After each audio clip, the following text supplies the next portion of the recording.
Hello and welcome to the first installment of the video lectures. In this week's group therapy lecture, we will talk about termination, or what we call endings. As you may recall in previous weeks, we mentioned that there are different phases of group therapy, starting with the initial phases where you're just trying to build trust or rapport. Transition is where people start to take risks. The working phase is where people are actually doing the therapeutic process. And then eventually, it's time to say goodbye.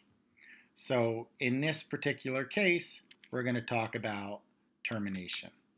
So what are the goals of ending a group? Well, first discussion you have to talk about is dealing with separation. People develop attachments to both the group leader as well as each other. And then when the group ends, it's kind of hard to deal with that separation. Sometimes the group may have focused a lot in one area and not other areas. So you might have to deal with unfinished business. And the question becomes, what happens if there's a member of the group that had a flash of insight about someone in their family, but they didn't get to fully process it in the group process? Well, you might talk to them about an advanced group if they like the group process, or you might talk to them about potentially transitioning to individual therapy if they're not already doing so. You also want to review the group experience. So one of the goals of termination phase is to say, well, how was it for you? What did you gain from this group, if anything? Is there anything we might change about the group, and so forth? So there's the reviewing of the group process. There's practice for behavioral change. Again, one of the things we said in the first week of this semester was that group gives you the opportunity to experiment with things that you're supposed to do in the real world. So this is an opportunity for practice for behavioral change.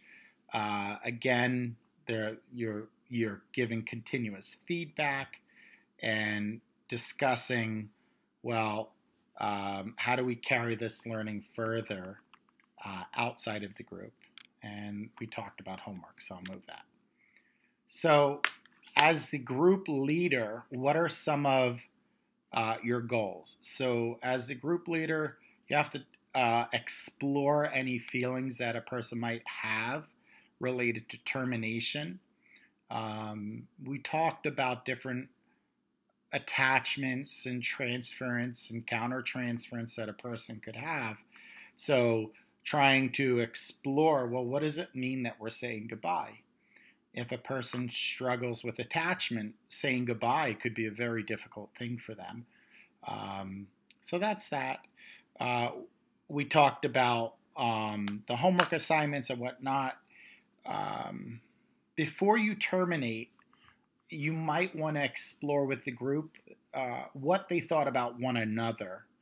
I like to do an exercise where each person picks one person in the group and they say, I've observed growth in you in the following concrete way. So by specifying the exact change, that's pretty helpful. They give each other feedback. If there's areas where needed growth is continued, so you talk about that too.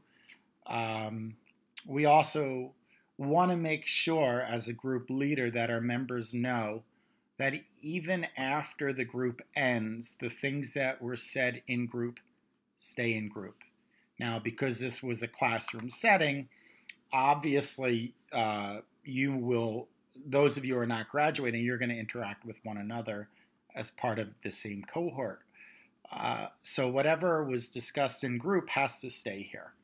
And that's the same thing in a group in the real world as well. Now, as I said, there are many times if people did not finish the work in the group, you can offer private consultations. if a person needs that service or wants that service. A consultation is different than full individual therapy.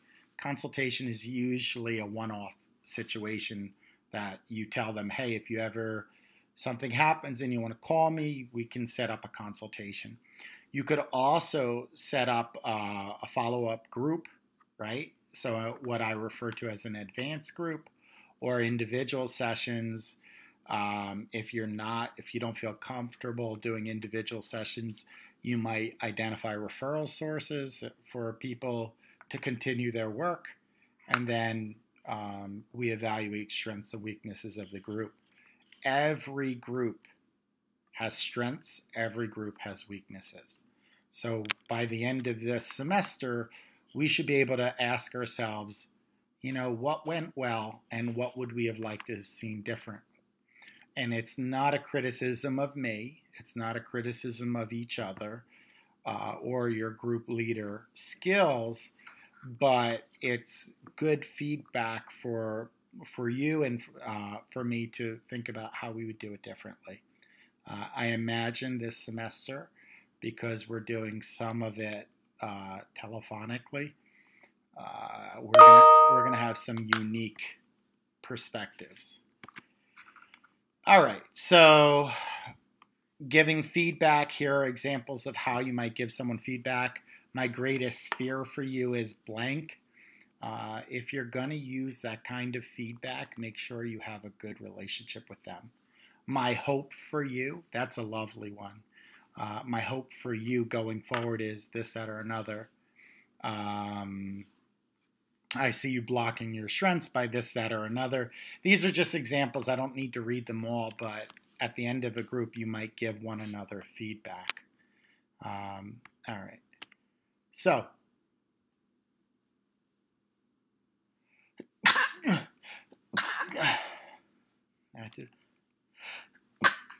excuse me.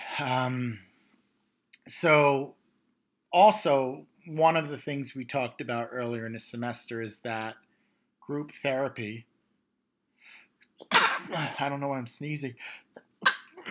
Group therapy is practice for things in real life. So the group is only part of the reality. The goal should be to take the things from the group and make some meaningful change in your everyday life.